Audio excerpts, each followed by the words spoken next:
Jā, daudzus gadus esmu strādājis medicīnā un atceros, savā laikā tika plaši pielietots tāds fizioprocedūra kā elektromiegs.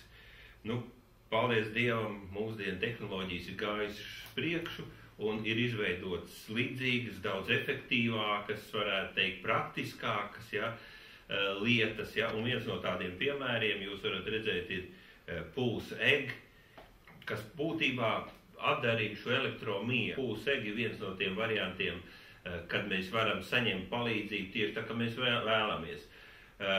Par sevi runājot, esmu daudz dažādiem sporta veidiem nodarbojies, tā kā tā hobija man tiešām ir ļoti daudz, viens no tiem ir alpīnisms.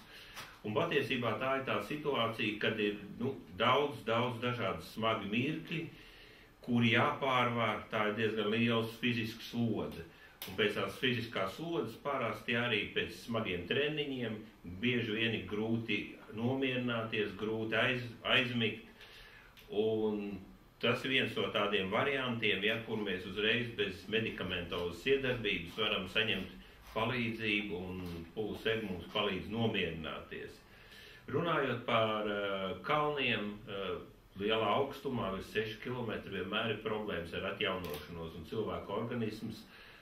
Virs 6, virs 7 km pārstāja pavisam atjaunoties, spēki izsīkst, un katra iespēja kaut ko palīdzēt, nekaitīgi palīdzēt, ir jāizmanto. Pulse egg ir ļoti vienkārši lietojama, viņu vakarā var paņemt pirms gulētiešanas un paturēt rokā. Tas bieži vien arī gadās tā, kad es aizmiegu ar pulse egg rokā, un tas man palīdz vienkāršāko vieglāk iemigt, kas man ļoti svarīgi, lai es otrā dienā būtu izgulējies, varētu turpināt veiksmīgi savas sporta gaitas, veiksmīgi darba gaitas, lai justos pa dienu